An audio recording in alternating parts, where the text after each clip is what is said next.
Don't cancel me for saying this, but I don't trust a makeup routine from a baddie with clear skin. So today I will be showing you a step-by-step routine on how to cover your acne the right way. Let's get right into it. Step number one, and this is a very important step, a sticky, grippy primer. This is the face glue from NYX. I've actually been obsessed with it recently. It does such a good job at giving me like full coverage, glowy, shiny, sticky skin. Rub that in. Oh, and also BTW, I've already prepped my skin with a hydrating serum and a moisturizer. Thank you. You're probably seeing this come from 1,000 miles away. However, my NARS Pot Concealer. This is the best concealer I have ever found to cover up my acne to this day. So I'm just taking a small little brush, picking up some product.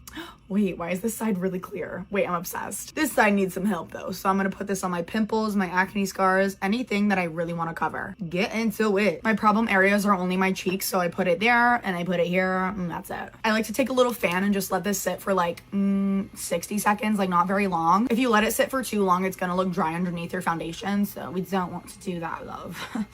No. Moving right into foundation, you're gonna want a foundation that has a natural skin-like finish. I'm gonna use my tried and true and trusty girl, Miss House Labs. Miss Gaga, if you might. I'm gonna do like a pump and a half on the back of my hand. This foundation is super buildable, so start small, you can always build up. I'm gonna warm that up a little bit and then tap it into my skin. I usually keep my foundation in my problem areas, so I usually only put it like my cheeks, a little bit of my T-zone, and then sometimes I'll put it on my forehead and some on my chin.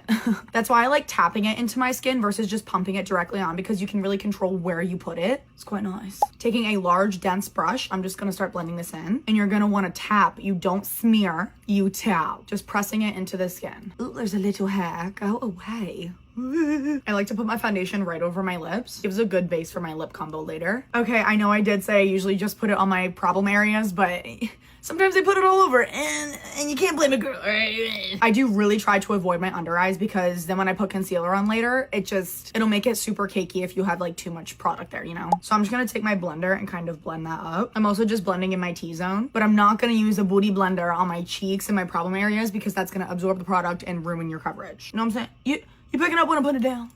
Yeah. Okay, now we have our base down. We're looking like who's acne? I don't know her. I've actually never seen a pimple in my entire life. If you really struggle with your foundation moving when you're putting on like your contour and your blush and everything, just give it a little spray with setting spray. This is the Pat McGrath Longwear Blurring Setting Spray. I'm obsessed with this.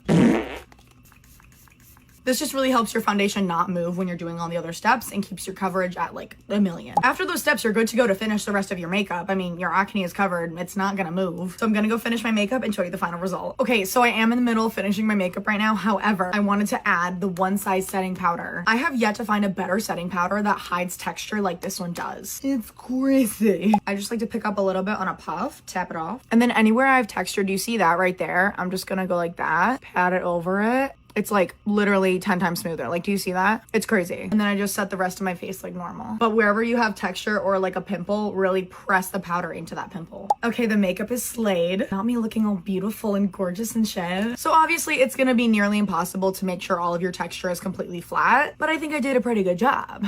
What do you think? Let me know if you try this out. I love you. Bye.